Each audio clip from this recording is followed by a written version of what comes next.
Assalamualaikum warahmatullahi wabarakatuh. Selamat berjumpa dalam mata kuliah Ilmu Gizi.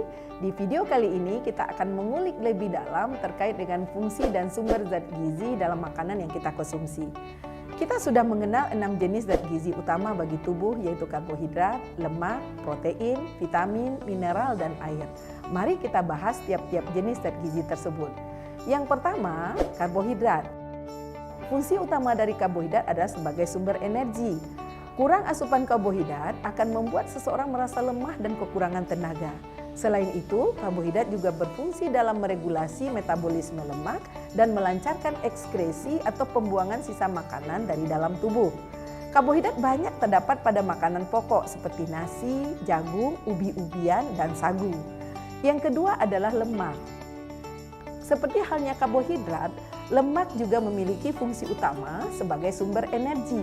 Selain itu, lemak menghasilkan asam lemak esensial yang berperan dalam pembentukan struktur tubuh, insulator, dan pelindung bagian tubuh yang penting. Lemak juga berperan dalam proses penyerapan beberapa jenis vitamin yang larut dalam lemak agar zat-zat pentingnya dapat diserap oleh tubuh. Lemak bisa diperoleh dari makanan seperti margarin, keju, minyak, santan, dan sejenisnya. Yang ketiga adalah protein.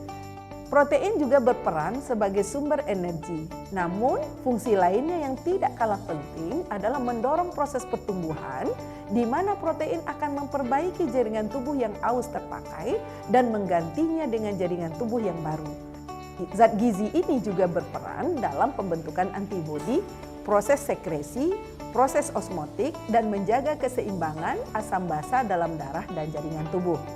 Sumber protein bisa didapatkan dari sumber hewani seperti daging-dagingan, telur, dan susu. Sedangkan sumber protein nabati bisa kita peroleh dari kacang-kacangan dan produk olahannya seperti tempe, tahu, dan susu kedelai. Yang keempat adalah vitamin. Vitamin juga berperan penting dalam proses pertumbuhan dan perbaikan jaringan tubuh.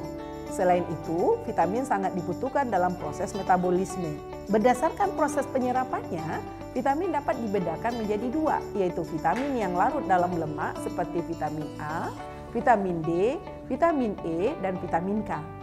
Serta vitamin yang larut dalam air seperti vitamin B1, vitamin B2, vitamin B3, vitamin B7, dan vitamin C. Vitamin C atau kita kenal dengan nama ascorbic acid banyak terdapat dalam buah-buahan dan sayuran yang memiliki fungsi sebagai antioksidan, membentuk kolagen serta mencegah dan mengobati berbagai macam penyakit seperti infeksi, luka, flu, dan penyakit pernafasan. Yang kelima adalah mineral.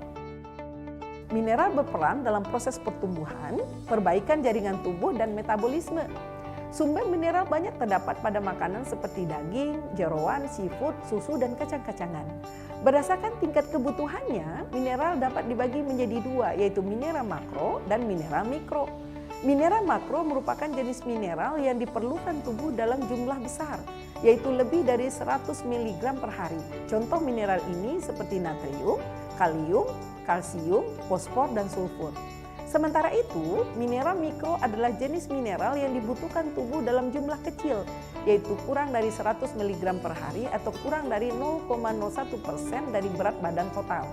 Contoh mineral ini seperti zat besi, zinc, yodium, selenium, mangan, fluorida, tembaga, kromium, dan molibdenum. Setiap mineral ini memiliki perannya masing-masing. Natrium berfungsi untuk menjaga keseimbangan cairan, tekanan osmotik, dan tekanan darah.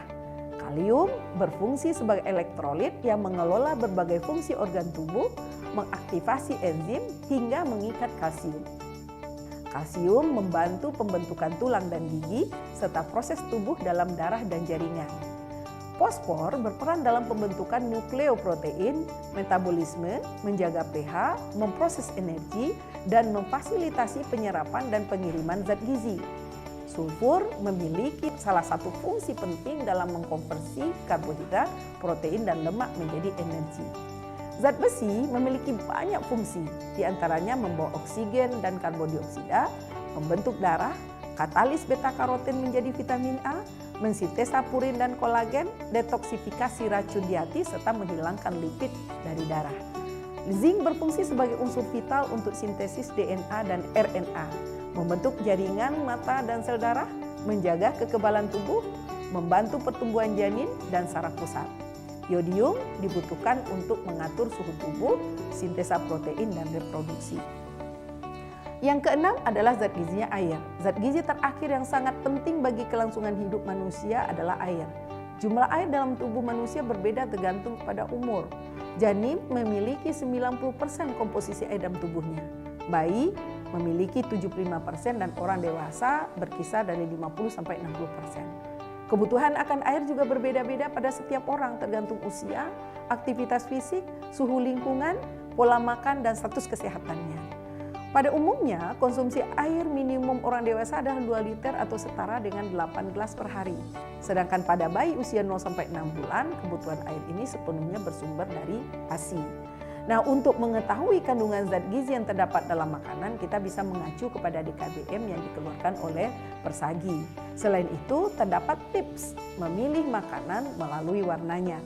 Makanan yang berwarna hijau seperti kebanyakan sayuran itu banyak mengandung lutein yang berfungsi mengurangi risiko kanker.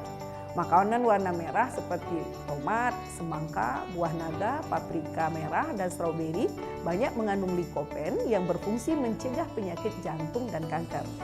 Makanan yang berwarna kuning seperti kentang, belewah, mangga, wortel, jeruk, jagung, dan pisang banyak mengandung beta-karotin yang dapat meningkatkan fungsi mata dan sistem imun.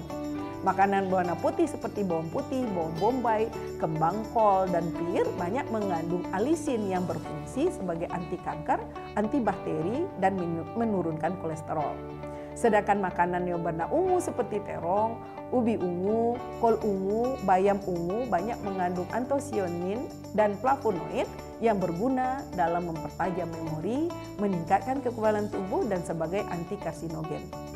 Demikian penjelasan terkait fungsi dan sumber zat gizi. Jangan lupa untuk selalu mengkonsumsi makanan bergizi sesuai kadar yang dibutuhkan oleh tubuh kita. Tetap sehat dan terus semangat. Sampai jumpa di video berikutnya. Assalamualaikum warahmatullahi wabarakatuh.